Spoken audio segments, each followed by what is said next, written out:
कल हम लोगों ने लॉज ऑफ रिफ्रैक्शन देखा था, रिफ्रैक्टिव इंडेक्स के बारे में बात करी थी से।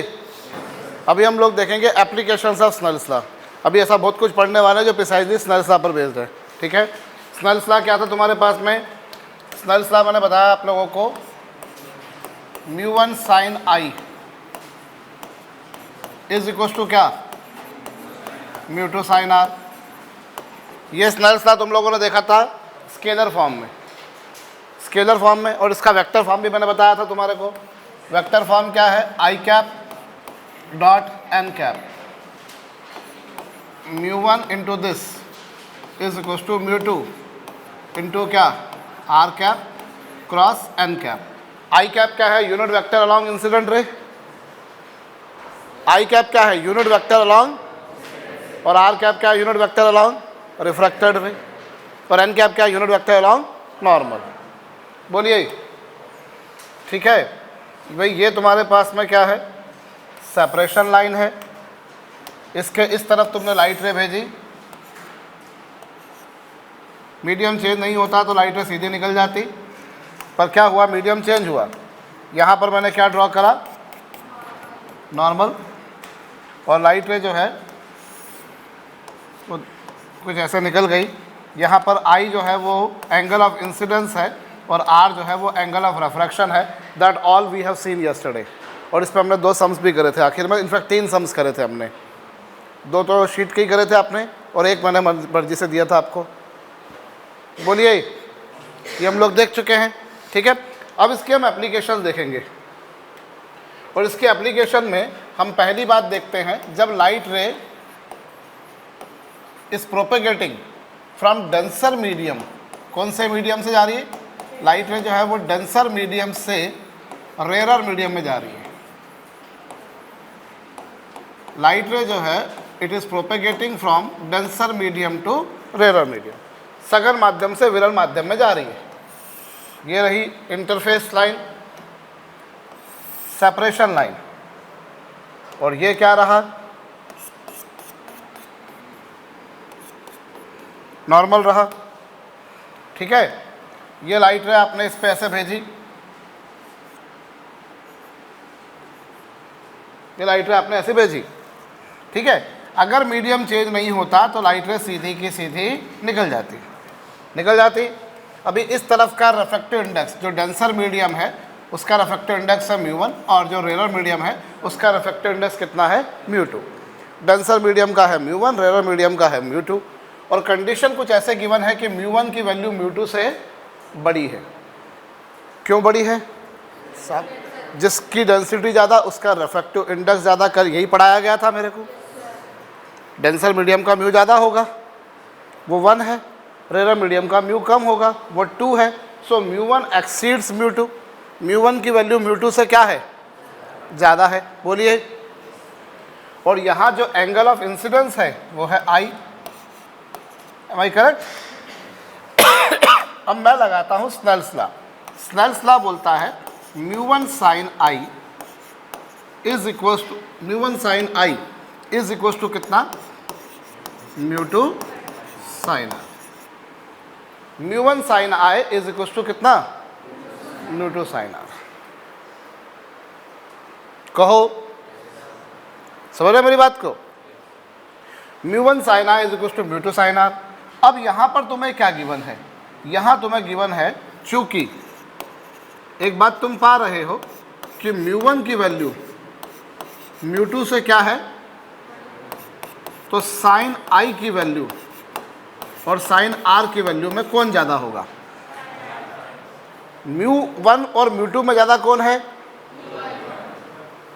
μ1 ज़्यादा है। तो अब बात आती है इस बेसिस पर sin I और sin R में कौन बड़ा होगा? sin I की sin R। दिमाग लगाने की जरूरत है। जब 2 क्वांटिटी का प्रोडक्ट सेम है, जो इन दोनों का प्रोडक्ट है वो इन दोनों का है, अब अगर तुम एक क्वांटिटी को घटाओगे तो आपको दूसरी क्वांटिटी को क्या करना पड़ेगा? बढ़ाना पड़ेगा। कैसे? जैसे मैं तुम्हें उदाहरण के तौर पर बताता हूँ, समझना। उदाहरण के तौर पे तुम्हारे पास में प्रोडक्ट है 20।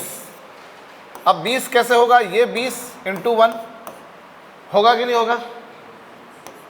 भाई प्रोडक्ट को मान लो 20 लाना है मुझे, तो वो 20 × 1 होगा। ऐसे ही वो क्या होगा? 10 इंटू 2। अगर ये क्वांटिटी तुमने घटा दी तो ये क्वांटिटी ऑटोमेटिकली क्या हो गई, बढ़ गई। कहो अगर तुमने इस क्वांटिटी को घटाया तो ये क्वांटिटी बढ़ी या नहीं बढ़ी? नहीं आया समझ में? आप इधर देखो, इसको मैं 5 करूं तो ये क्या हो जाएगा, एक क्वांटिटी को घटा रहा तो दूसरी क्वांटिटी ऑटोमेटिकली तुम्हें क्या करनी पड़ रही है, बढ़ानी पड़ रही है, नहीं करना पड़ रही। तो अगर तुमने म्यू की वैल्यू को घटा दिया, μ1 से घटाकर μ2 कर दिया, तो साइन आई और साइन आर में बड़ा कौन होगा, साइन आर। समझ में आया या नहीं आया? कार्तिक है, दो क्वांटिटी का प्रोडक्ट सेम है, जो प्रोडक्ट इन दोनों का है वही प्रोडक्ट इन दोनों का है। What is the product of these two is the product of these two. जो प्रोडक्ट इन दोनों का है वही प्रोडक्ट इन दोनों का है। तो ये कैसे पॉसिबल है? अब अगर इन दोनों में बड़ा कौन है, μ1 और μ2 में बड़ा कौन है, μ1 बड़ा है μ2 से, तो साइन आई और साइन आर में बड़ा कौन होगा, साइन आर बड़ा होगा। एक क्वांटिटी को घटा रहा हूं तो दूसरी क्वांटिटी को बढ़ाना पड़ेगा। देवांशु समझ में आया या नहीं? हाँ बिमलेश समझ में आया? नहीं समझ में आया तो बेहिचक पूछ लेना भैया, पूछने में शर्म मत करना। मयंक समझ में आया? तो साइन आई और साइन आर में बड़ा होगा साइन आर, और इस बेसिस पर आई और आर में बड़ा कौन होगा, आर बड़ा होगा और आई क्या होगा, मतलब एंगल ऑफ रेफ्रैक्शन की वैल्यू जो हो रही है यादव वो ज़्यादा आ रही है, और एंगल ऑफ इंसिडेंस जो था वो क्या था, एंगल ऑफ रेफ्रैक्शन ज़्यादा है और एंगल ऑफ इंसिडेंस क्या है। समझ में आया या नहीं? समझ में आया या नहीं? साइन आई और साइन आर में बड़ा कौन है, आर बड़ा है और आई क्या है, छोटा है। कहो भाई ये डेंसर मीडियम है जिसका आर आई ये है, ये रेयर मीडियम है जिसका आर आई ये है, इन दोनों में ज़्यादा कौन है, μ1 ज़्यादा है। अगर μ1 ज़्यादा है तो साइन आर बड़ा होगा, तो आई और आर में बड़ा कौन होगा, मतलब एंगल ऑफ रेफ्रैक्शन ज़्यादा है और एंगल ऑफ इंसिडेंस क्या है, कम है या नहीं?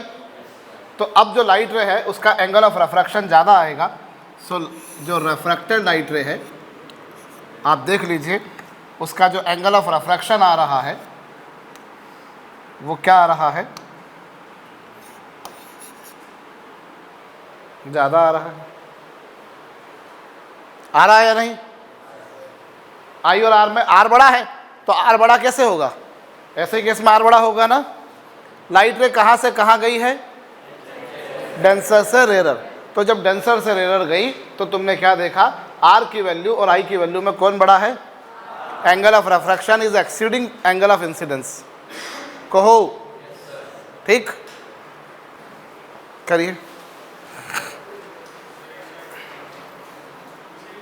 वो तो तुमने कल करा ही था ना यार, इसी को नोट डाउन करो ना, वो तो जस्ट रिमाइंड कराने के लिए।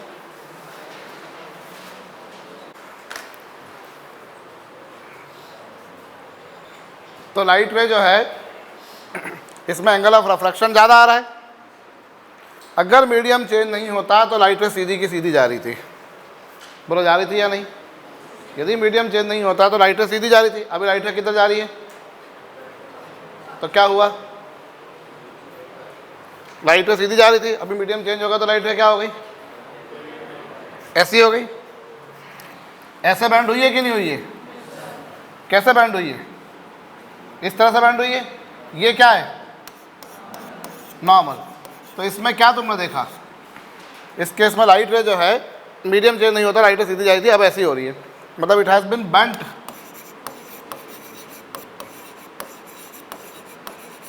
Away from normal. Light ray कहाँ से कहाँ बैंड हुई है, नॉर्मल से अवे बैंड हुई है। बोलिए। So whenever light ray propagates from denser to rarer medium, it is always bent away from normal. बोलिए।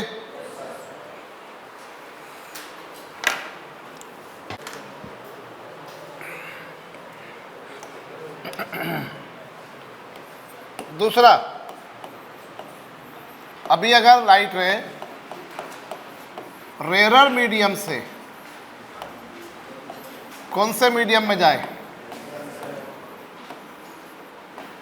जब कभी लाइट रे रेयर मीडियम से डेंसर मीडियम में जाती है तो क्या होगा? लिसन, ये रही सेपरेशन लाइन,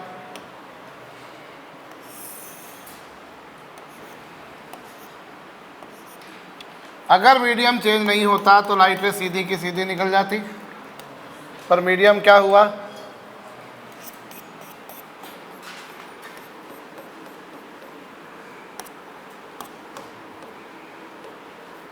मीडियम चेंज हुआ। यदि मीडियम चेंज नहीं होता तो लाइट रे कैसे निकल जाती? सीधी निकल जाती। बोलो। पर अब इस बार रेयर से डेंसर मीडियम में गई है। सपोज ये एंगल ऑफ इंसिडेंस है आई। अभी तुमको ये पता है इधर का रिफ्रैक्टिव इंडेक्स μ1 है और इधर का μ2 है, दोनों में बड़ा कौन होगा? क्योंकि जो डेंसर है उसका म्यू ज़्यादा होगा। कहो ना। अभी स्नेल्स लॉ से मैं क्या जानता हूँ? स्नेल्स लॉ से मैं जानता हूँ μ1 साइन आई μ2 साइन आर। बोलो। अब चूंकि तुमने क्या देखा, μ1 और μ2 में बड़ा कौन है? μ2 बड़ा है। तो मुझे बताइए इस बेसिस पर साइन आई और साइन आर में बड़ा कौन होगा? साइन आई बड़ा होगा और साइन आर क्या होगा? अब इस बेसिस पर आई और आर में बड़ा कौन होगा?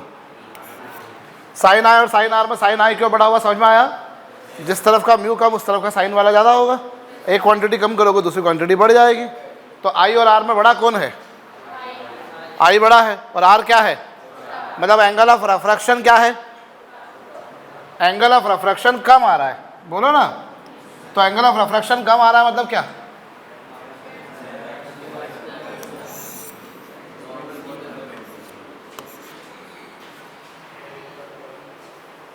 कम आ रहा है या नहीं? तो यहाँ एंगल ऑफ रिफ्रैक्शन जो है वो कम आ रहा है। बोलिए। ठीक है। आई और आर में बड़ा कौन था? आई बड़ा था और आर। तो लाइट रे कैसे बेंड हुई? ये नॉर्मल है। So light ray has bent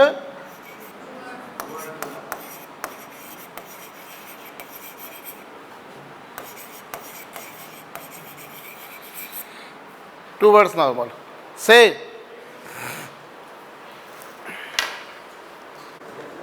कर लिया।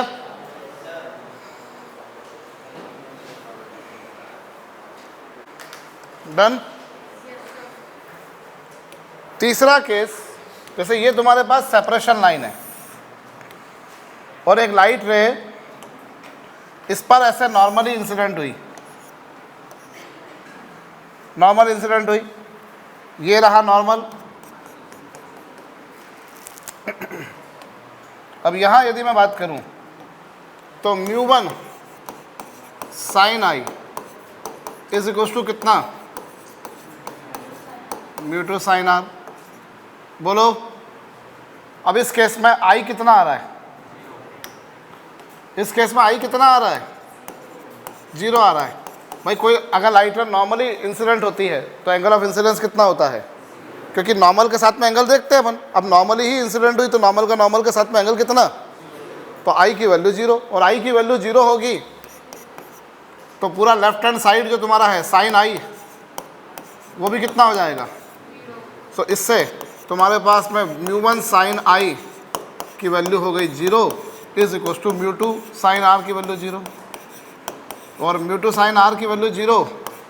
इन दोनों का प्रोडक्ट 0 तब होगा जब ये 0 हो, पर μ2 तो 0 है नहीं, तो बचा कौन 0? साइन आर 0 और साइन आर 0। तो आर की वैल्यू कितनी? आर की वैल्यू कितनी? 0। अरे कहो, नहीं आ समझ में?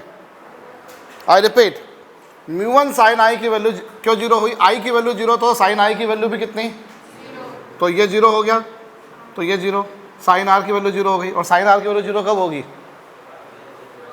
जब आर की वैल्यू कितनी हो? 0 हो।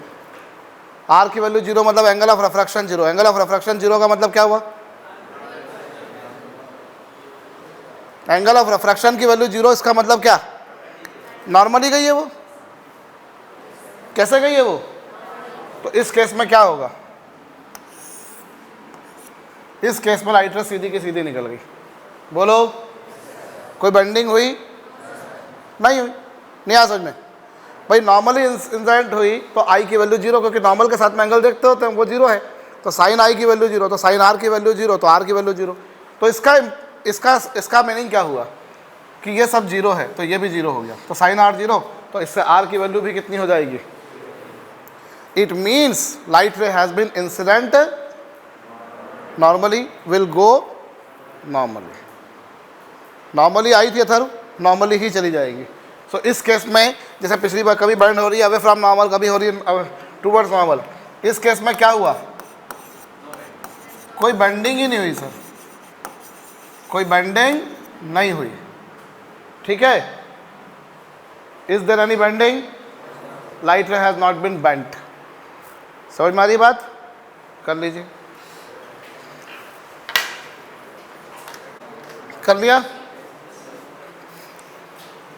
नाउ लिसन, हमने एक टर्म पढ़ा था, कौन सा,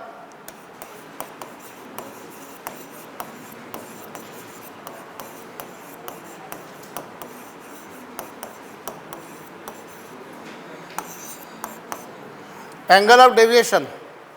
एंगल ऑफ डेविएशन का मतलब बताया था मैंने आपको, फर्स्ट रे और लास्ट रे के बीच का एंगल। ये फर्स्ट रे है और ये लास्ट रे है, इन दोनों के बीच का जो एंगल होता है, this angle you call as angle of deviation. भाई फर्स्ट रे कौन सी थी, ये वाली थी कि नहीं थी, समझ में आया या नहीं आया। First ray was following this way, last ray is along this way, इन दोनों के बीच का जो एंगल होता है, this angle you call as, कितना आ रहा है वो, ये पूरा एंगल आर है, और इतना इतना एंगल अगर तुम देखो तो वो कितना है, क्यों, वर्टिकल अपोजिट एंगल। ये अगर एंगल आई है तो ये आई होगा कि नहीं होगा, हाँ में हाँ मत मिलाना जब तक समझ में नहीं आए। ये कितना है, तो ये भी आई होगा, तो ये पूरा आर था, उसमें से आई चला गया, तो बाकी कितना बचा, तो यहाँ एंगल ऑफ डेविएशन आ रहा है आर माइनस आई। भाई एंगल ऑफ डेविएशन जैसे अपन ने देखा था रिफ्लेक्शन के केस में 180 माइनस 2 आई या 180 माइनस 2 आर आता था, you remember that. Here in this picture कितना आ रहा है वो, क्यों आया आर माइनस आई, भाई आपकी फर्स्ट रे ऐसी है जिसने ये एंगल बनाया आई, और ये पूरा एंगल है आर, तो इन दोनों के बीच का जो एंगल आया वो लास्ट रे और फर्स्ट रे के बीच का एंगल आया। कहो, करिए।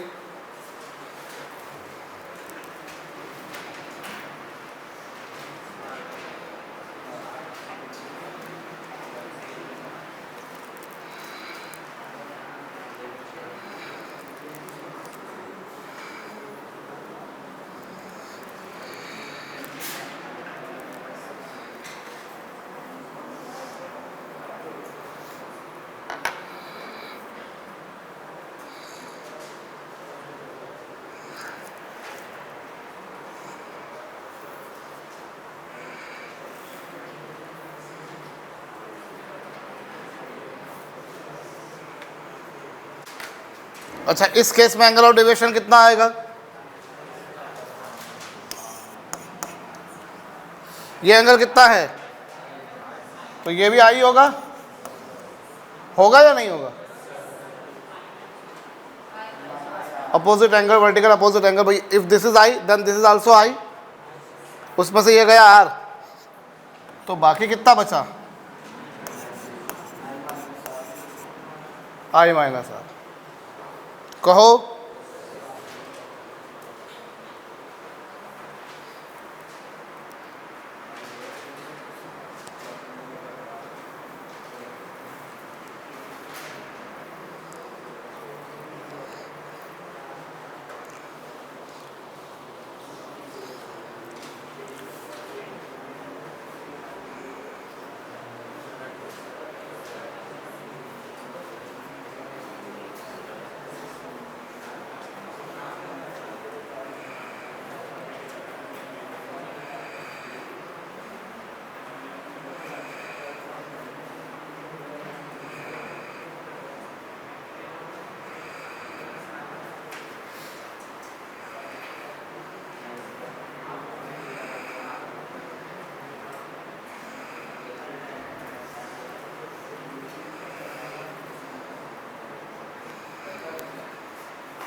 अच्छा, इस केस में एंगल ऑफ डेविएशन कितना आया?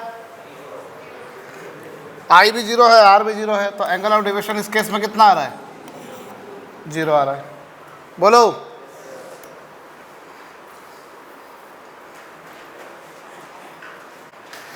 तो आपने क्या पाया?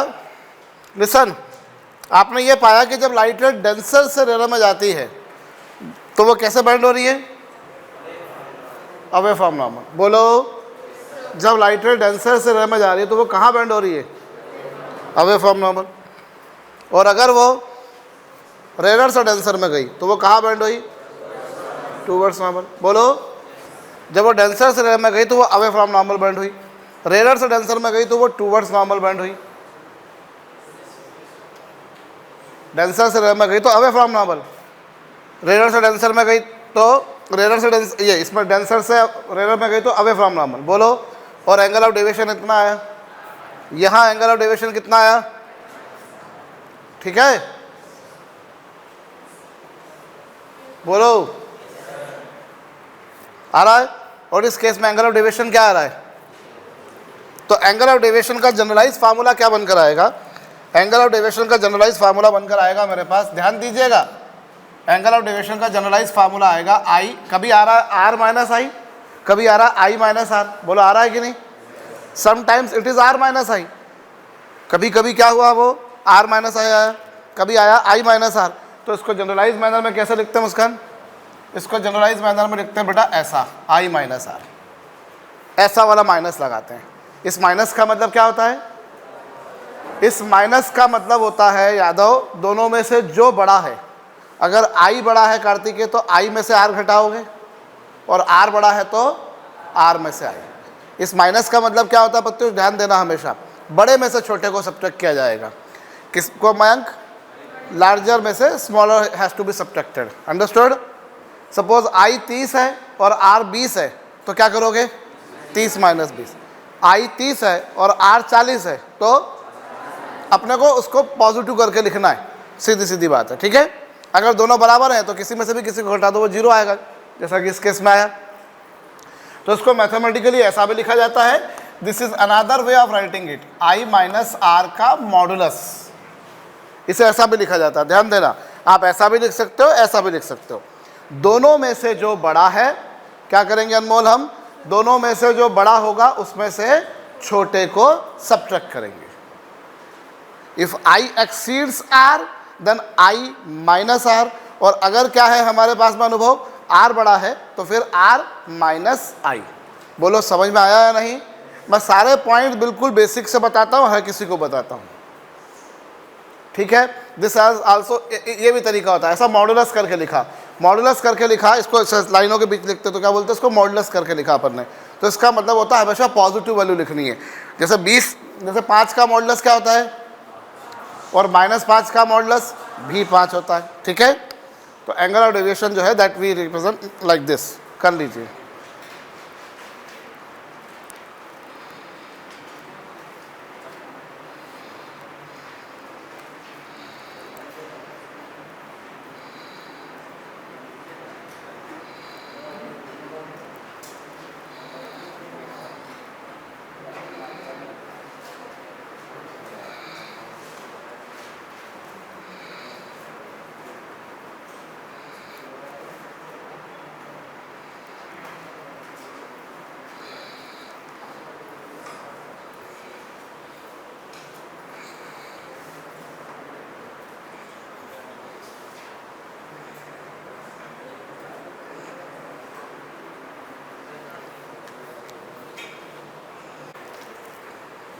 कर लिया?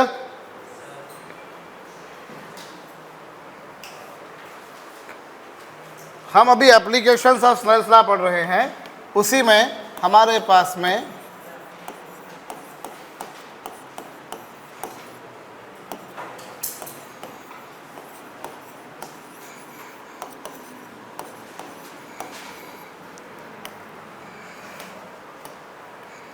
अभी हमारे पास में आ रहा है एप्लीकेशंस ऑफ स्नेल्स लॉ। देखिए, एप्लीकेशंस ऑफ स्नेल्स लॉ के अंदर ही हमारे पास में प्रिंसिपल ऑफ स्नेल्स लॉ लिख दिया मैंने, सॉरी, सी के ऊपर based principle of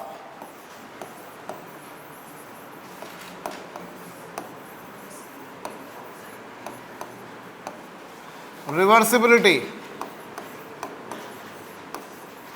of light, principle of reversibility of light, प्रकाश के उत्क्रमणीयता का सिद्धांत भैया, we are there to understand. देखिए principle of reversibility of light क्या बोलता है, गौर करिएगा भैया। ये सेपरेशन लाइन है, इस सेपरेशन लाइन के इस तरफ कोई मीडियम है जिसका रिफ्रैक्टिव इंडेक्स μ1 है, और इस तरफ कोई मीडियम है जिसका रिफ्रैक्टिव इंडेक्स μ2 है। ठीक है, कौन ज़्यादा है कौन कम है, डेट इज इमैटेरियल। अभी देखिए ये लाइट रे मैंने ऐसे भेजी, मीडियम अगर चेंज नहीं होता तो लाइट रे सीधी की सीधी प्रोपेगेट हो जाती या नहीं।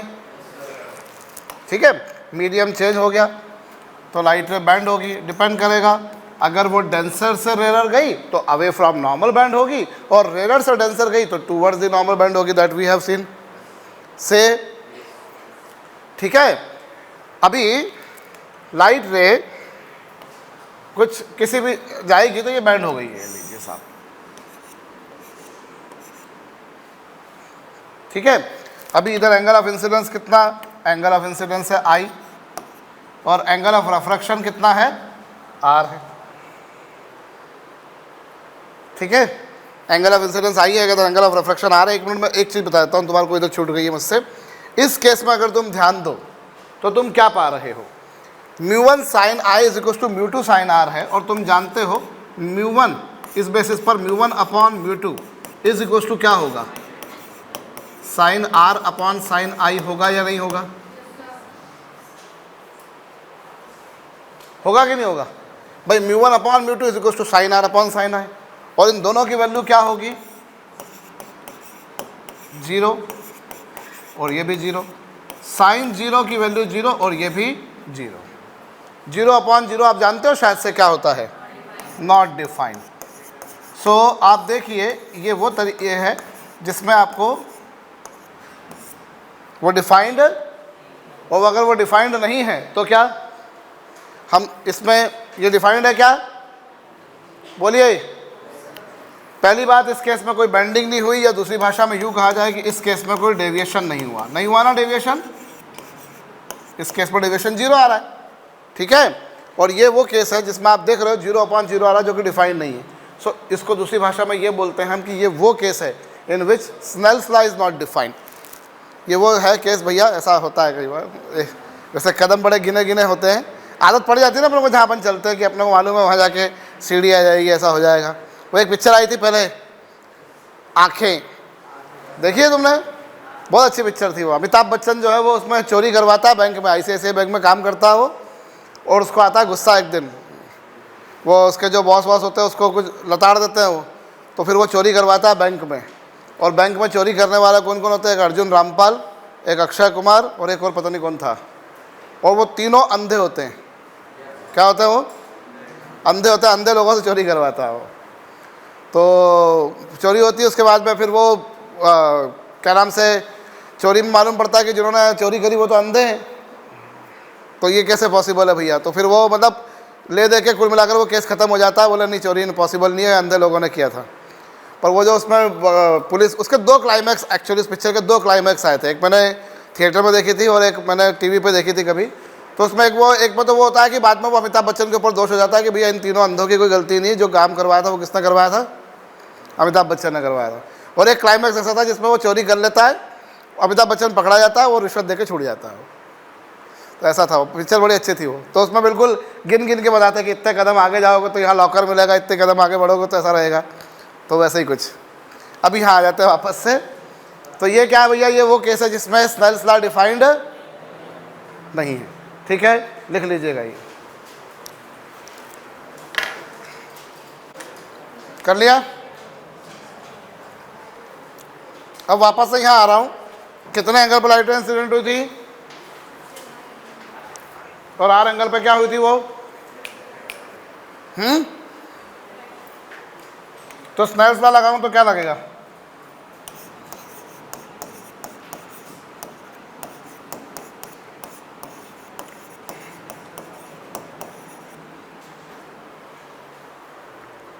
μ1 sin I equal to μ2 sin R लगेगा या नहीं लगेगा, लगेगा कि नहीं। अब मैं क्या कर रहा हूं, सुनना, अब मैं क्या करने जा रहा हूं, लाइट रे को आई एंगल पर लाया था, आर एंगल पर रिफ्रैक्ट कर दी थी। आई एंगल पर लाया था और आर एंगल पर मैंने क्या कर दी थी, रिफ्रैक्ट। अब मैं क्या करता हूं, अब मैं इसका उल्टा करता हूं। लाइट रे को फर्स्ट मीडियम से दूसरे मीडियम में ले गया था, मैं इस बार कुछ अलग करता हूं, मैं इस बार दूसरे मीडियम से लाइट रे लाता हूं। दूसरे मीडियम से लाइट रे लाता हूं और उसको रिफ्रैक्शन के बाद पहले मीडियम में ले जाता हूं। और कितने एंगल पे लाया, मैं लाया उसको एंगल आर पर, और यहां मैंने मान लिया कि अब एंगल ऑफ रिफ्रैक्शन जो है वो कितना आ रहा है, ई आ रहा है। कहो कुछ समझ में आया क्या बोला मैंने? लाइट रे पहले कहां से कहां गई थी, μ1 से μ2 में। लाइट रे कहां से कहां गई थी, तो μ1 sin r is equal to μ2 sin r होगा। बोलो होगा कि नहीं होगा? होगा। μ1 sin r is equal to μ2 sin r, equation 1। अब तुम क्या कर रहे हो, उसको दूसरे मीडियम से ला रहे हो और पहले मीडियम में ले गए, और कितने एंगल पर लाए दूसरे मीडियम में, आर एंगल पर, और वो कितने एंगल पर निकल गई, ई एंगल पे। अब स्नेल्स लॉ लगाओ, तो अब अगर तुम स्नेल्स लॉ लगाते हो तो क्या लगेगा, μ2 sin r is equal to कितना,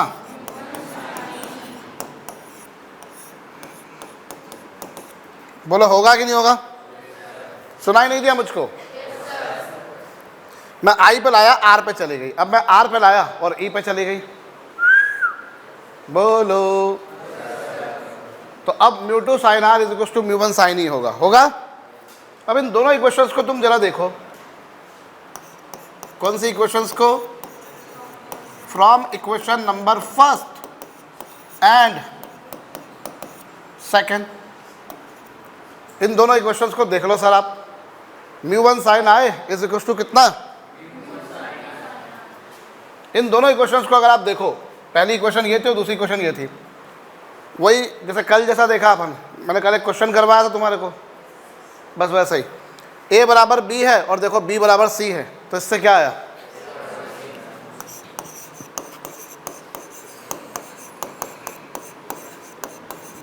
इसके बेसिस पे क्या आया, i बराबर किसके आएगा, e के। i बराबर किसके होगा, e के। क्या मतलब हुआ इससे, i बराबर e हुआ, अर्थात क्या हुआ भैया, पहले मीडियम में मैंने लाइट रे को i एंगल पर इंसिडेंट किया, दूसरे मीडियम में वो r एंगल पर रिफ्रैक्ट हुई। अब अगर मैं दूसरे मीडियम में r एंगल पर इंसिडेंट करता हूं तो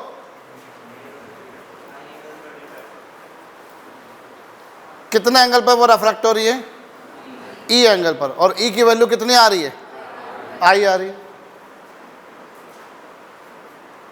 बोलो, आई एंगल पर इंसिडेंट किया, आर एंगल पर रिफ्रैक्ट हुई। अब आर एंगल पर अगर इंसिडेंट कर रहे हो तो वो कितने एंगल पर रिफ्रैक्ट हो रही है, ई पर, और ई की वैल्यू कितनी आ रही है, मतलब एग्जैक्टली इक्वल एंगल पर रिफ्रैक्ट हो रही है। बोलो, आई एंगल पर इंसिडेंट किया, आर एंगल पर रिफ्रैक्ट हुई, और दूसरा क्या, अगर आर एंगल पर इंसिडेंट किया तो वो ई एंगल पर रिफ्रैक्ट हो, और ई की वैल्यू किसके बराबर है, मतलब जितने पर आपने इंसिडेंट किया था उतने ही एंगल पर वो क्या हो जाएगी, रिफ्रैक्ट हो जाएगी। समझे? करिए इसको। चलो,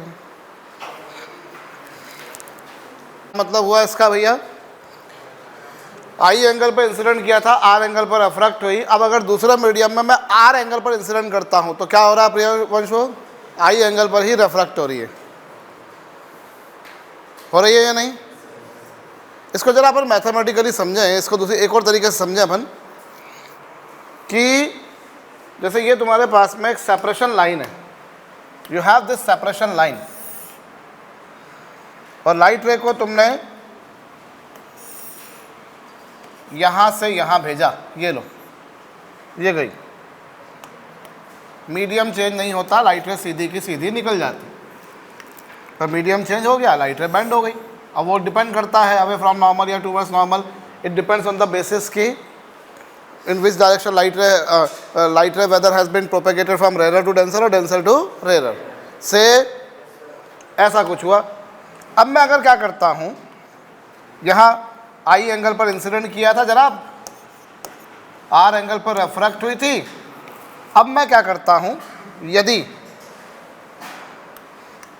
यहाँ इसके सामने, इसके बिल्कुल परपेंडिकुलर, इसके बिल्कुल परपेंडिकुलर ऐसा एक मिरर रख देता हूँ। इसके परपेंडिकुलर मैं क्या रख देता हूँ, ऐसा एक मिरर, दर्पण। मैं इसके परपेंडिकुलर ऐसा मिरर रख देता हूँ,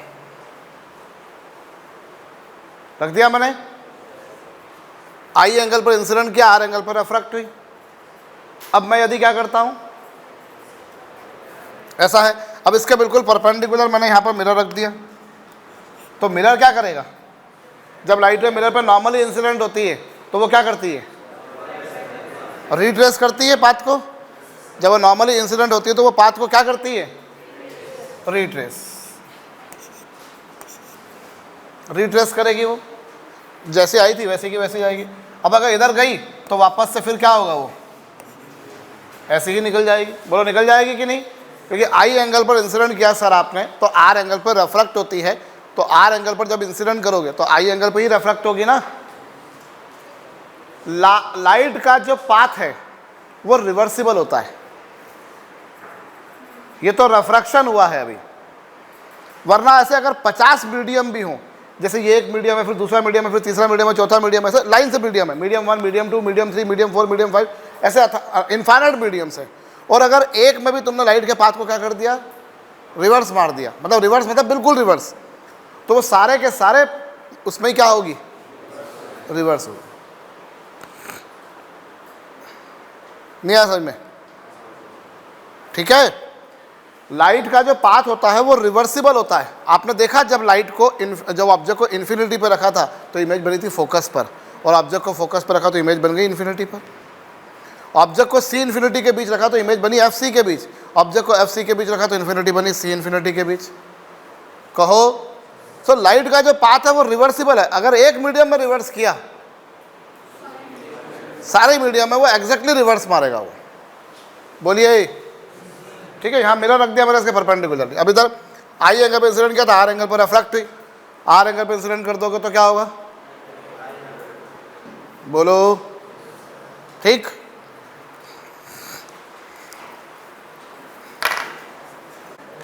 कर लिया। एक मीडियम में अगर लाइट के पाथ को रिवर्स किया तो लाइट का पाथ कब रिवर्स हो जाएगा, दूसरे वाले मीडियम में। बोलिए, समझ गए। और इसी में हमारे पास में आएगा भैया, ये जो कॉन्सेप्ट हमने पढ़ा इसी पर बेस्ड हमारे पास में बनेगा।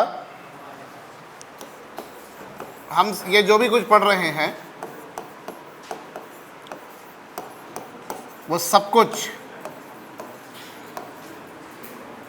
What ever we are dealing with, ये सब स्नेल्स लॉ पर ही बेस्ड आ रहा है ना। तो अभी हम देख रहे हैं refraction through parallel glass slab, refraction through parallel glass slab, ठीक है। यू हैव, देखिएगा तुम्हारे पास में ना इस तरह की एक पैरेलल ग्लास स्लैब है।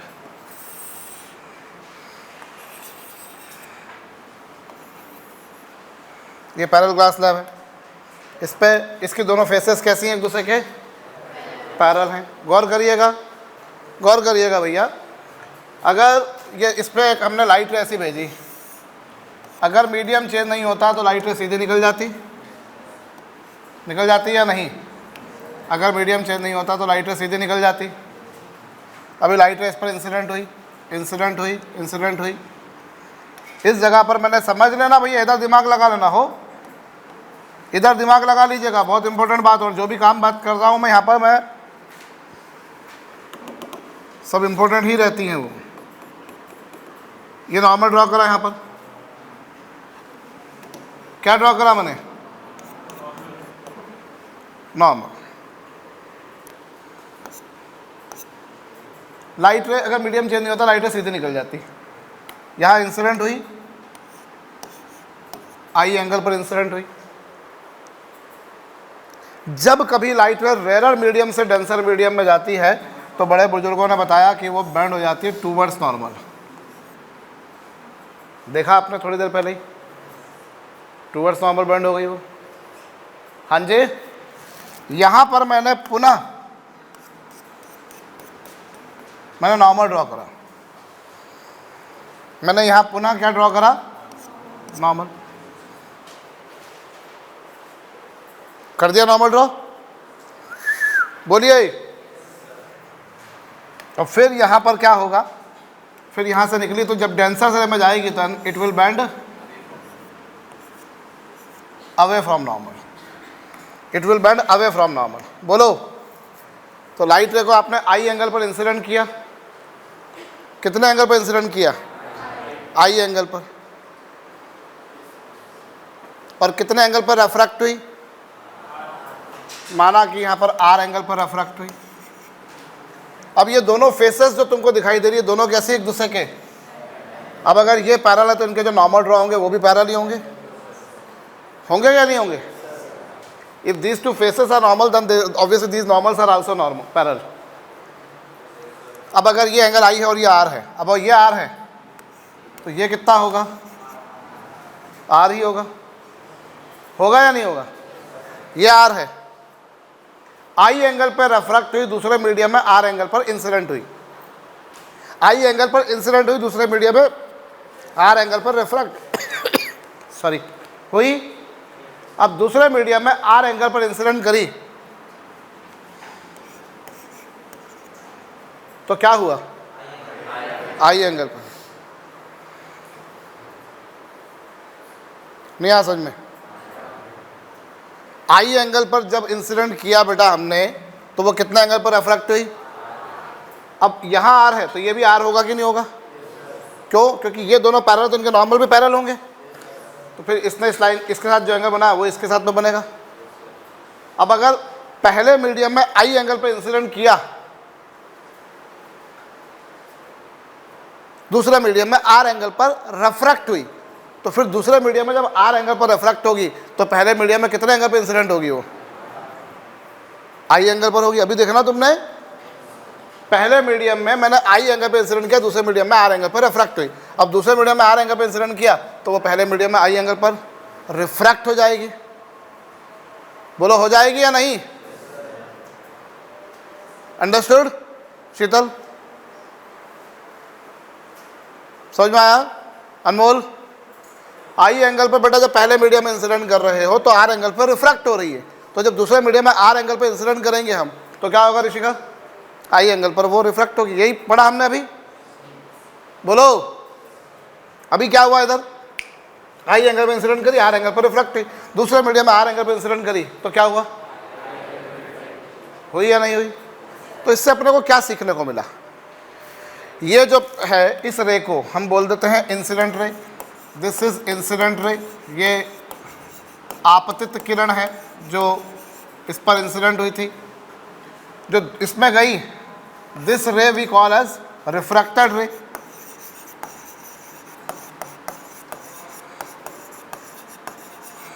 Refracted ray. और ये जो बाहर निकली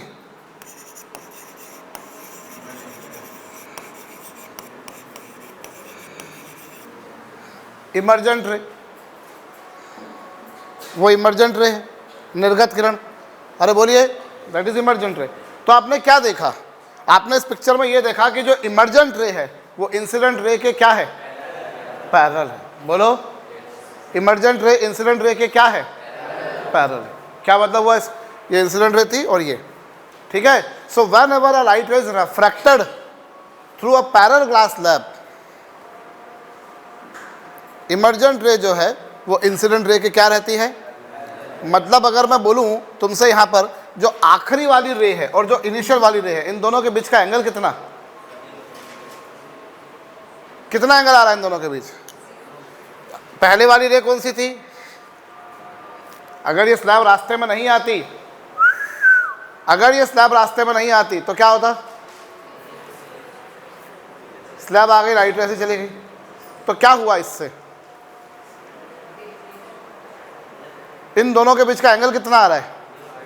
फर्स्ट और लास्ट रे के बीच का जो एंगल होता है वो कहलाता है एंगल ऑफ डेविएशन। तो क्या आया? कोई डेविएशन आया क्या भाई? सबसे पहली वाली रे और सबसे आखिरी वाली रे के बीच का जो एंगल होता है that angle you call as angle of deviation. और वो एंगल ऑफ डेविएशन कितना आ रहा है? कोई डेविएशन नहीं आ रहा।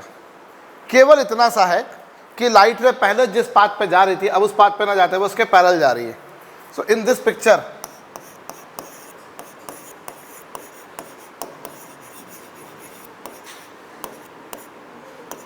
No deviation has been taken place. कोई डेविएशन नहीं आया। आया क्या? कोई डेविएशन नहीं आया। केवल क्या हुआ? केवल और केवल क्या हुआ इस केस में? इस केस में कोई डेविएशन नहीं आया। Only lateral displacement has taken place. कौन सा displacement? Only lateral displacement has taken place. Deviation आया क्या? केवल इतनी सी बात है कि earlier it was following this path, now it is following this path. तो यहां आपने क्या देखा कि उसके पैरेलल निकल रही है, वो पैरेलल ही जा रही है, लेकिन कोई एंगल उसके साथ में। बट पहली वाली रे और आखिरी वाली रे के बीच का जो एंगल होता है, इस एंगल को हम क्या कहते हैं? सबसे पहली और सबसे आखिर वाली जो रे होती है, इस रे के बीच का एंगल को कहते हैं एंगल ऑफ डेविएशन। और वो एंगल ऑफ डेविएशन तुम्हें कितना मिल रहा है? सुनाई नहीं दिया मुझको? वो मुझे मिल रहा है 0। तो यहाँ आपने क्या देखा कि किसी तरह का कोई डेविएशन नहीं आ रहा। ओनली क्या? Lateral displacement has been taken. नया समझ में? बहुत इंपॉर्टेंट फंडा है कि जब कभी किसी लाइट रे को एक पैरेलल ग्लास स्लैब में से पास किया जाता है तो किसी तरह का कोई डेविएशन नहीं आता, केवल क्या होता है? Lateral displacement. बोलो।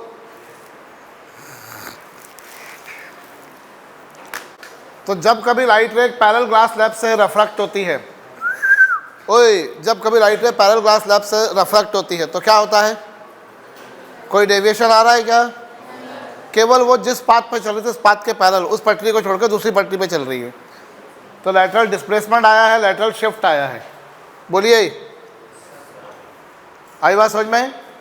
क्या आया तुम्हारे पास में? लैटरल डिस्प्लेसमेंट या फिर लैटरल शिफ्ट, और वो मुझे निकालना है। I am here to find out that lateral shift की वो लैटरल शिफ्ट कितना आ रहा है। बात समझ में आई या नहीं आई? आई एंगल पे इंसिडेंट की आर एंगल पर रिफ्रैक्ट हुई। अब दूसरे मीडियम में आर एंगल पे इंसिडेंट करोगे तो आई एंगल पे ही वो क्या होगी? रिफ्रैक्ट होगी। कहो, अब अपने को लैटरल शिफ्ट निकालना है। समझिएगा, यहाँ पर तुम्हारे पास में ये पैरेलल ग्लास स्लैब है भैया, ये कैसा भी हो, रफ सरफेस हो, दैट डजंट मैटर।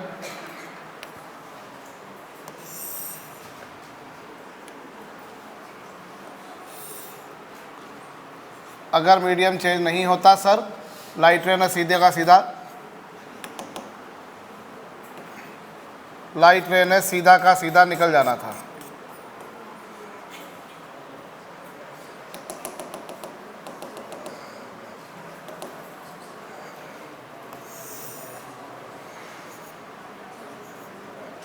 अगर मीडियम चेंज नहीं होता तो लाइट रे सीधी की सीधी निकल जाती है।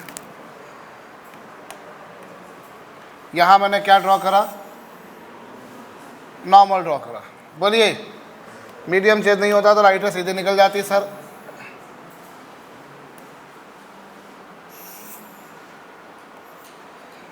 यहाँ पर फिर से मैं नॉर्मल ड्रॉ करता हूँ।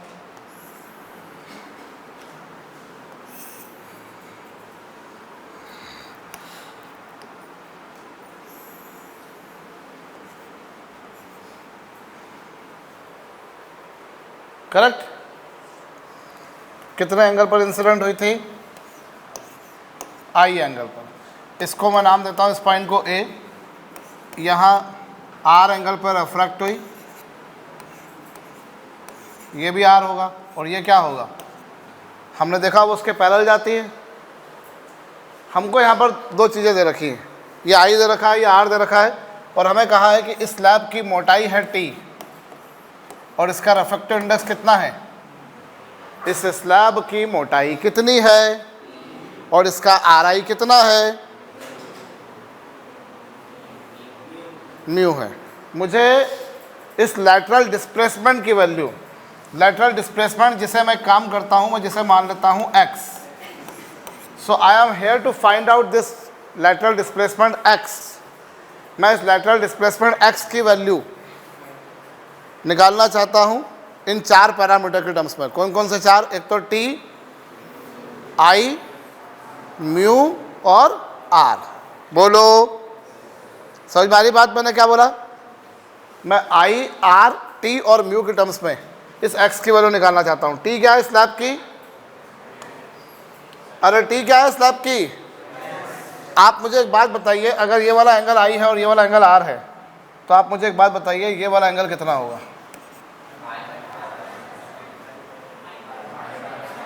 कितना होगा? क्यों होगा i माइनस r? ये i है तो ये भी i होगा, उसमें से r गया तो बाकी कितना बचा? बोलो, ये i है तो ये भी i होगा, i में से वो r चला गया तो रेस्ट बचा i माइनस r। बचा या नहीं? अब मैं काम करता हूँ यहाँ पर इस b से इस पर एक परपेंडिकुलर ड्रॉप करता हूँ। b से क्या ड्रॉप करता हूँ? परपेंडिकुलर, ठीक है। और ये जहाँ परपेंडिकुलर आया इसे मैंने क्या नाम दे दिया? इस जो फुट ऑफ परपेंडिकुलर था इसे c नाम दे दिया। समझ में आया या नहीं? The day when I started this chapter I told you people, ये है ज्योमेट्रिकल ऑप्टिक्स। यहाँ ज्योमेट्री लगती रहती है। हमने देखा रिफ्लेक्शन ऑफ लाइट में तो भर भर के हमने ज्योमेट्री बेस्ड प्रॉब्लम्स करी हैं, ठीक है। ये i था, ये r है। अब ये i है, ये r है, तो बचा कितना? अब ये i माइनस r है और ये r है, ये भी r है, तो वो i हो गया। आपको निकालना है x, मतलब आपको क्या निकालना है? BC निकालना है। आपको x निकालना है ना। x देखो डायग्राम में क्या है?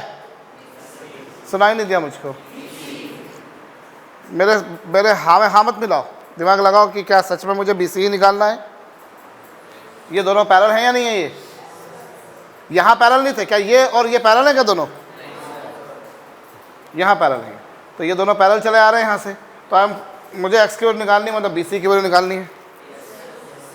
अब मैं लगाता हूँ स्नेल्स लॉ। स्नेल्स लॉ लगाता हूँ तो वो तो तुम्हें पता है, μ1 sin i is equals to कितना? तो यहाँ से अगर तुम साइन r की वैल्यू निकालोगे, इसकी ज़रूरत पड़ सकती है तुमको आगे चल के, मैं निकाल के रख रहा हूँ। साइन r की वैल्यू साइन i अपॉन क्या आ जाएगा? बोलो ठीक है? हाँ जी। अब तुम यहाँ पर एक ट्रायंगल बनाओ। कौन सा ट्रायंगल?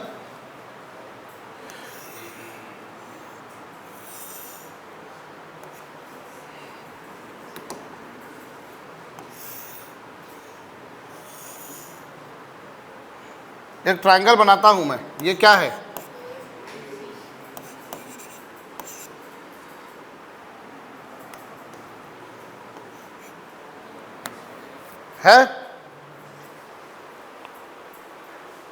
और उससे भी पहले एक काम करो, अभी इस ट्रायंगल पे जाओ।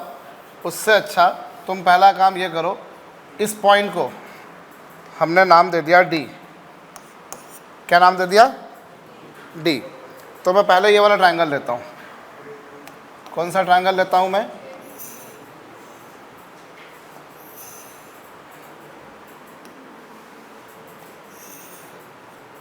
ये क्या है?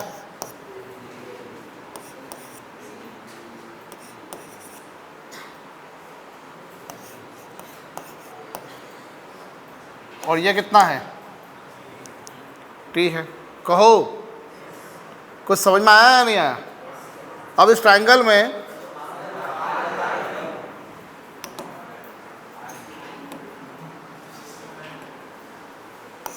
R है, ठीक है। अब इस ये थिकनेस T है ना। इस ट्रायंगल में आप जानते हो base AD upon hypotenuse AB is equal to क्या होगा, कॉस थीटा होगा या नहीं होगा। बेस अपॉन हाइपोटेनस किसके बराबर होगा, कॉस थीटा। बोलो, तो यहां से तुम्हारे पास AD की वैल्यू कितनी है,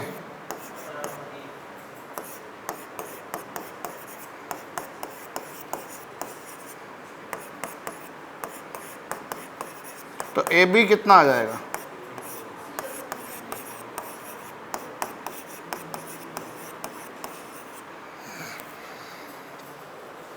T सेकार। बोलिए, AB आ गया T इंटू कितना, सेकेंड ऑफ R। बोलो, तो ये T इंटू सेकार आ गया। अरे कहो, AB की वैल्यू आ गई T अपॉन कॉस R यानी कि T सेकार। क्या यहाँ तक की कहानी समझ में आई सभी को? Is there anyone who has not understood this yet? समझ में आ गया? ये आ गया AB की वैल्यू। अब मैं दूसरा ट्रायंगल लेता हूं। कौन सा ट्रायंगल?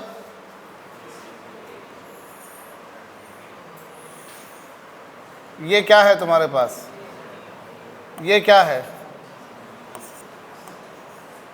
ये x, और ये वाला एंगल कितना,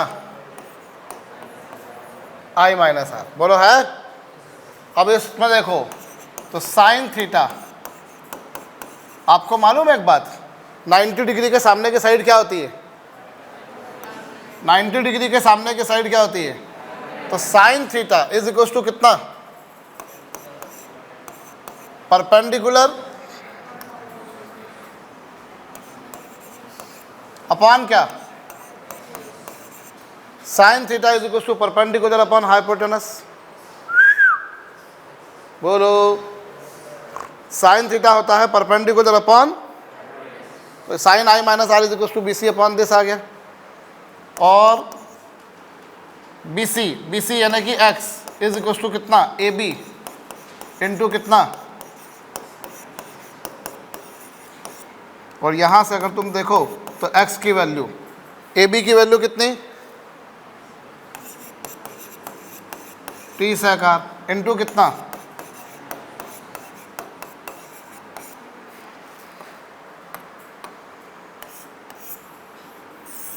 ये तुम्हारे पास में किसकी वैल्यू आ गई, लैटरल डिस्प्लेसमेंट की। कहो, नहीं आया समझ में? आई रिपीट, हमें इतना हमने देखा कि जब कभी पैरेलल ग्लास स्लैब से पास कर रहे हैं तो फाइनली उससे जो निकलने वाली रे है, जिसको हमने बोला इमर्जेंट रे, उससे निकलने वाली जो रे है जिसे हमने बोला इमर्जेंट रे, वो इमर्जेंट रे इनिशियल यानी कि इंसिडेंट रे के क्या है, इमर्जेंट रे जो है वो इंसिडेंट रे के क्या है, वो पैरेलल है। सो इसकी जरूरत अपनों को हालांकि पड़ी नहीं, इससे बगैर हमारा काम हो गया। हमने I एंगल पे इंसिडेंट किया, R एंगल पर रिफ्लेक्ट हुआ। अब अगर R एंगल पे इंसिडेंट होगा तो I एंगल पे रिफ्लेक्ट हो जाएगा वो, और फाइनली इसके पैरेलल जाएगी। इमर्जेंट रे है जो कि इंसिडेंट रे के पैरेलल थी, कोई डिस्प्लेसमेंट और कोई डेविएशन नहीं आया, केवल वो शिफ्ट हो गई अपने पास से और बिल्कुल उसके परपेंडिकुलर शिफ्ट हुई है, बिल्कुल मतलब उसके पैरेलल शिफ्ट हुई है। तो उसे हम बोलते होते लैटरल शिफ्ट आया, लैटरल डिस्प्लेसमेंट आया। I am here to find out that value. तो अभी देखो, ये ट्रायंगल लिया तुमने ADB, base upon hypotenuse is equal to होता है कॉस थीटा। 90 डिग्री का ये एंगल है, 90 डिग्री के सामने की हाइपोटेनस होती है। तो ये अपने पास में T अपॉन कॉस R हो गया, T second of R। Is it okay? अब तुम ट्रायंगल लेते हो ABC, ये I माइनस R, ये परपेंडिकुलर, तो sine theta is equal to कितना होगा, परपेंडिकुलर अपॉन क्या, हाइपोटेनस। तो x की वैल्यू ये BC is equal to, BC जो है वो है x इज इक्वल टू कितना हो जाएगा, AB इंटू दिस, और AB की वैल्यू कितनी है, बोलो, अरे कहिए।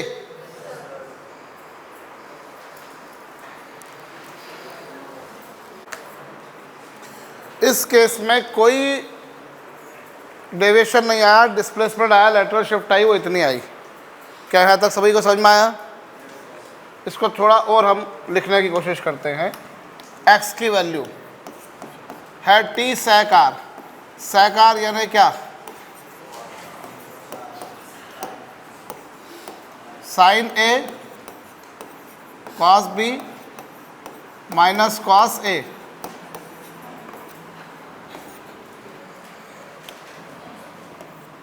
Sign A cos B minus cos A sine B, sine A cos B minus cos A sine. बोलिए, नहीं आ समझ में?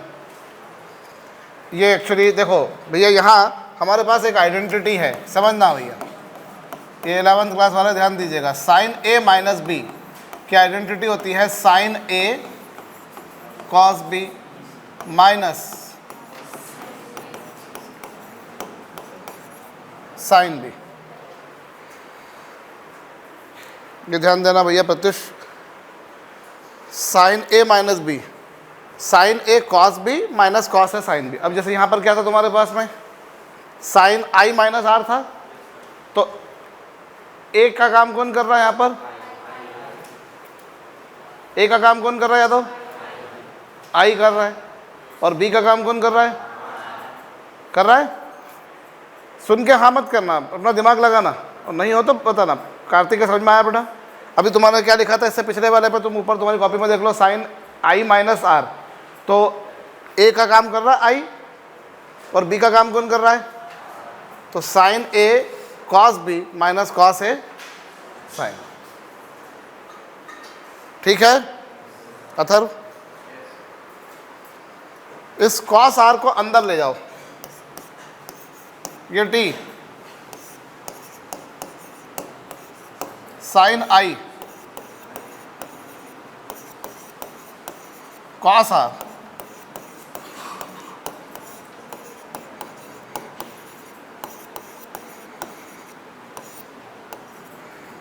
कॉस आर से कॉस आर क्या हो जाएगा, कैंसल हो जाएगा।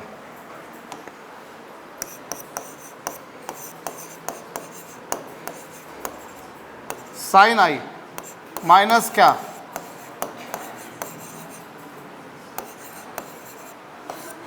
तो ये लैटरल डिस्प्लेसमेंट को लिखने का एक और तरीका हो गया, हुआ या नहीं? Lateral displacement can be written like this as well. तो ये अलग अलग तरीके हैं भैया, ये अपने पास एक फार्मूला है ही सही। This is another way of writing this. बोलो, करिए। तो ये लैटरल डिस्प्लेसमेंट को लिखने का एक और तरीका हो गया। वापस से मैं आता हूँ इसी पर, पहले वाले पर। ये देखो, is equal to T sine I minus cos I, और ये जो है ये साइन आर मैंने ऐसा का ऐसा लिखा, और कॉस आर को आप जानते हो क्या लिख सकते हो,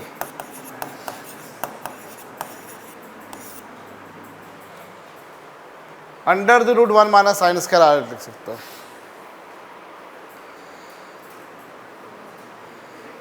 साइन आर को मैं क्या लिख सकता हूँ भैया, under the root of 1 minus cos square. Aryan Singh मुझे समझा सकते हो ऐसा कैसे हुआ?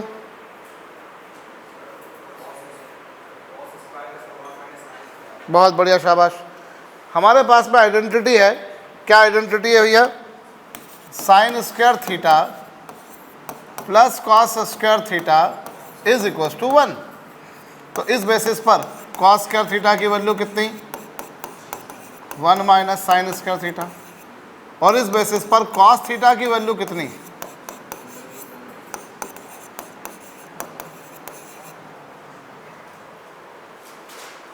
लिख सकता हूं। तो यहां तुम्हारे पास ये आ गया।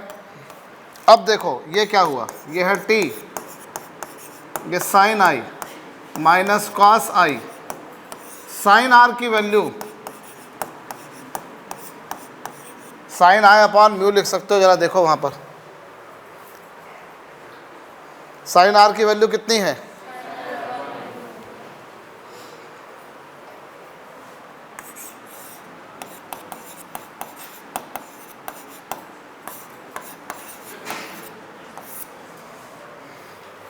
लिख सकते हो या नहीं? Is equal to X is equal to क्या, टी साइन आई, यहाँ पर भी है साइन आई, यहाँ पर भी है, बोलो है या नहीं है? देखो यहाँ भी साइन आई और यहाँ भी साइन आई, तो इस साइन आई को अगर मैंने कॉमन निकाल दिया तो क्या होगा, बोलो, साइन आए, साइन आए, कॉमन निकाल दिया, साइन आए बाहर आ गया, और फिर क्या आया ये कॉस आई अपॉन म्यू, इन एलसीएम लीजिए तो ये म्यू स्क्वायर का यहाँ मल्टीप्लाई हो जाएगा, क्या हो जाएगा ये म्यू स्क्वायर माइनस और अपॉन में म्यू स्क्वायर जो कि रूट के बाहर आकर हो जाएगा म्यू। बोलो हो जाएगा या नहीं भाई, ये म्यू स्क्वायर का यहाँ मल्टीप्लाई कर दिया तो mu square minus sine square I, mu square minus sine square I whole upon mu square जो कि रूट के बाहर आकर हो जाएगा म्यू। बोलो हो जाएगा या नहीं। यहाँ पर तुम्हारे पास में क्या होगा, इस म्यू से म्यू क्या हो गया, कितना आया ये?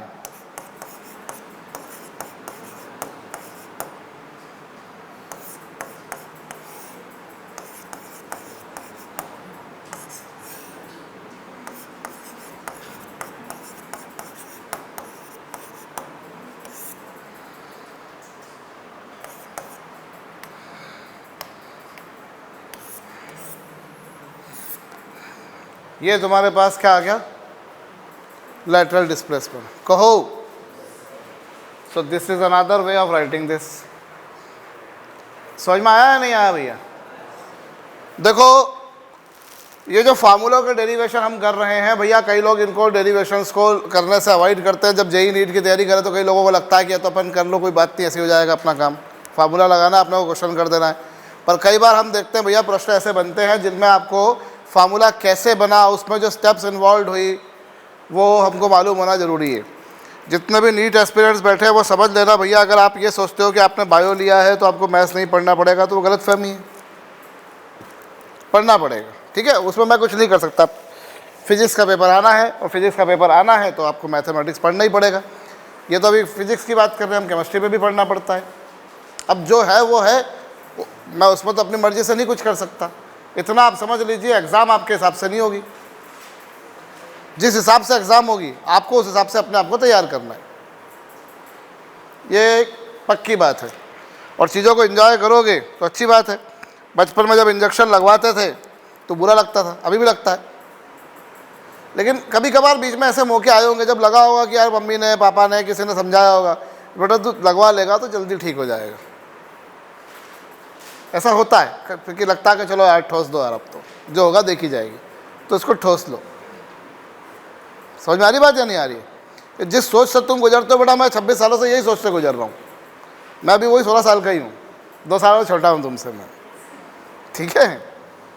मुझे मालूम है ये होता है, तो यू ट्राई टू, मतलब आपको ये एक्सेप्ट करना पड़ेगा, आपको ये डाइजेस्ट करना पड़ेगा। जो है वो बता रहा हूँ मैं आपको, मीठी मीठी बातें करके काम नहीं कर सकता। जो बातें रियलिटी में हैं वो मैं बता रहा हूँ। What is going to happen, हमको उसके अकॉर्डिंग अपने आप को बदलना है। अब मैं इनको फॉर्मूला लिखवा सकता हूँ, मैं इनको सब तरह से, अच्छा अपन ऐसा भी कर सकते हैं। ये जो चीज़ें हैं ये क्या सिखाती हैं। देखो प्रॉब्लम्स बहुत सारी नहीं बनती हैं हम लोगों से।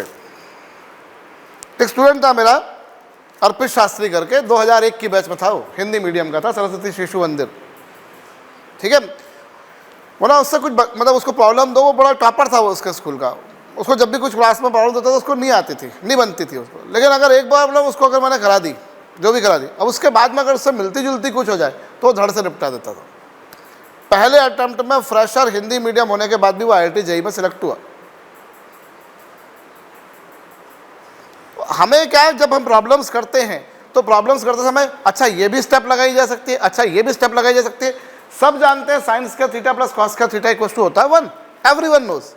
अक्लमंद वो है जब ऐसा कभी समय आ जाए कि 1 को साइंस का थीटा प्लस कॉस का थीटा लिखना पड़े तो वो लिख पाए।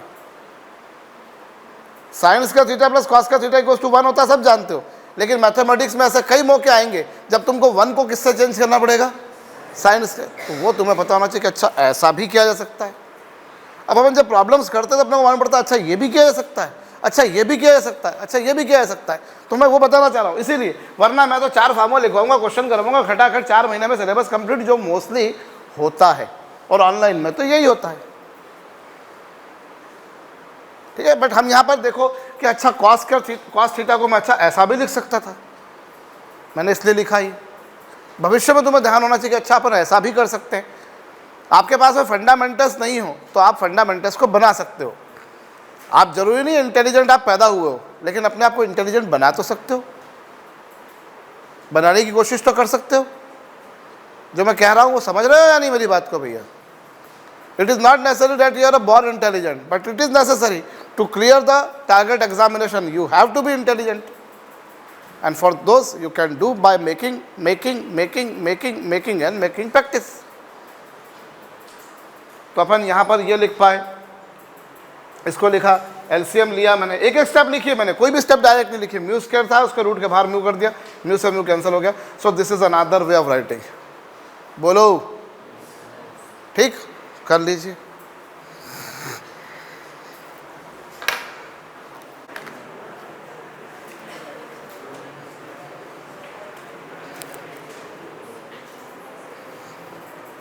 कर लिया?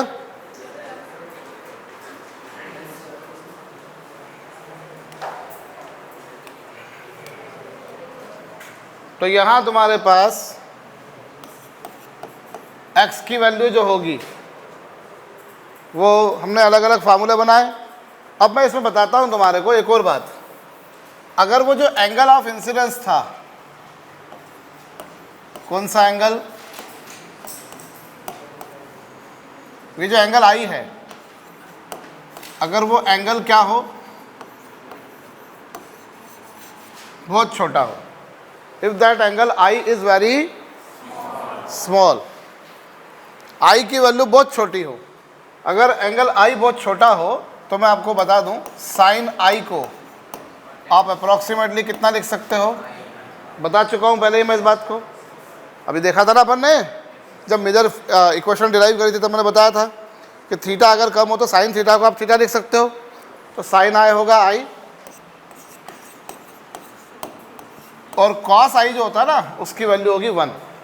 ये ध्यान देना ना, अगर थीटा बहुत छोटा हो तो बता चुका हूँ मैं आपको, अगर एंगल थीटा बहुत छोटा हो, थीटा की वैल्यू बहुत ही कम हो, लगभग 0 हो, तो उस स्थिति में आप साइन थीटा को और टेन थीटा को कितना लिख सकते हो सॉरी, कितना लिख सकते हो, थीटा। और इस स्थिति में कॉस थीटा को, ये बताना रह गया था, कॉस थीटा की वैल्यू कितनी लिख सकते हो, आपको मालूम है ना कॉस 0 की वैल्यू 1 होती है, वही तो करा है मैंने, ठीक है। तो अगर एंगल थीटा बहुत छोटा हो तो साइन आई को लिख सकते हो आई, और कॉस आई को क्या। तो इस तरह से जो तुम्हारे पास लैटरल डिस्प्लेसमेंट है उसका फार्मूला जो बनकर आएगा वो बनकर आएगा t इंटू आई इंटू 1 माइनस 1 अपॉन म्यू। ये फार्मूला हमेशा नहीं आ रहा, कब आ रहा है, जब जिस एंगल पे लाइट इंसिडेंट करी थी आई क्या हो, बहुत स्मॉल हो। अरे कहो, ये तब होगा जब एंगल आई कैसा हो, बहुत स्मॉल हो। से तो आई अगर बहुत छोटा है तब ये लगेगा, ठीक। तो हमारे पास लेटरल डिस्प्लेसमेंट का एक फार्मूला ये बनकर आया, एक फार्मूला हमारे पास में ये बनकर आया, एक फार्मूला ये भी बनकर आया, और एक फार्मूला हमारे पास ये हमेशा नहीं आ रहा, ये कब आ रहा है।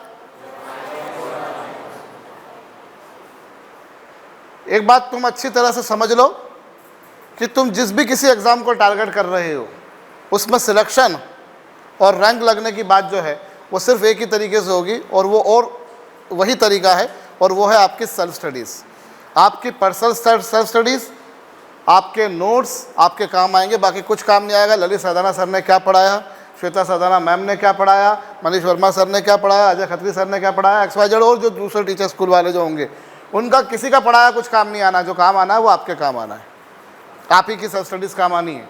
ये सत्य है, इसको स्वीकार लोगे तो बेहतर होगा। कोई जादू की छड़ी लेकर नहीं बैठा और जो मतलब मीठी मीठी बातें करके रियलिटी से बहुत दूर कर दिया जाता है, उससे नहीं होगा काम। जो वास्तविकता वही है। अब मैं ये क्यों कह रहा हूँ वो बता रहा हूँ।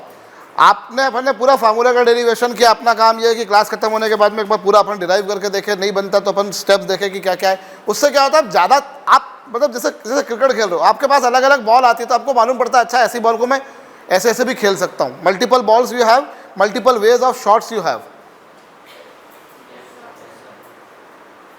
आपके पास होती जाती है, प्रैक्टिस होती जाती है। तो वही आप अलग अलग स्टेप्स जब आपने देखी तो आपको मालूम पड़ता है कि अच्छा मैं ये भी कर सकता हूँ, अच्छा मैं ये भी कर सकता हूँ, अच्छा मैं ये भी कर सकता हूँ। एक बात। दूसरी बात, अब मैं जो यहाँ पर आ रहा हूँ, हमने जो फार्मूला डिराइव किया वो पूरी प्रोसेस मैंने आपको बताई ताकि आपका एप्टीट्यूड डेवलप हो, आपका दिमाग डेवलप हो। लेकिन अल्टीमेटली एग्जाम में आपको करना क्वेश्चन बहुत फास्ट है, करना है या नहीं? तो आपका एप्टीट्यूड इस तरह से डेवलप हो रहा है, लेकिन आपको फास्ट करना है, इसलिए क्या करने का है, जितने फार्मूले आए उन फार्मूलों को एक साथ अलग से लिख लो। एक अलग से आप कॉपी बना लो चाहो तो, और उस कॉपी में जितने फार्मूले आते जा रहे हैं उन फार्मूलों को अलग से लिखते जाओ। क्या कहा मैंने, समझ में आया? कार्तिकेय मैं क्या बोल रहा हूँ, समझ में आया बेटा? जैसे अपने पास एक फार्मूला ये आया, ये लिखा, उसके नीचे अपने पास दूसरा फार्मूला ये आया था, अपन ने ये लिखा, इससे पहले ये आया था, पहले ये लिख दिया, फिर ये लिख दिया, फिर ये लिख दिया, और फिर ये लिख दिया। चारों फार्मूले अपन ने एक जगह लिख के रख दिए ताकि भविष्य में अपने को जब पढ़ने को आए, सो हो सकता है कि अपने पास पूरी थ्योरी पढ़ने का टाइम हो, और नहीं हो तो अपने पास में क्या होगा, फिर मकवाना। समझ में आई बात बेटा?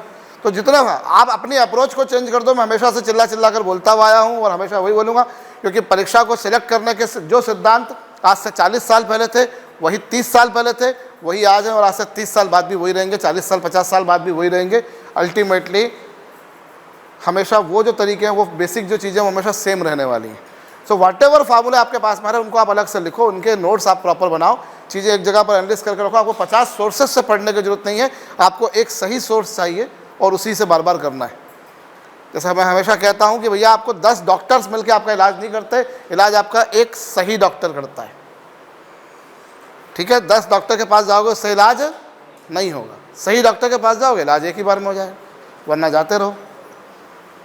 चारों फार्मूले हमारे पास में, हम एक फार्मूला कॉपी अलग से बनाए और उसमें सारे फार्मूलों को हम लिख कर रखें। समझ गए?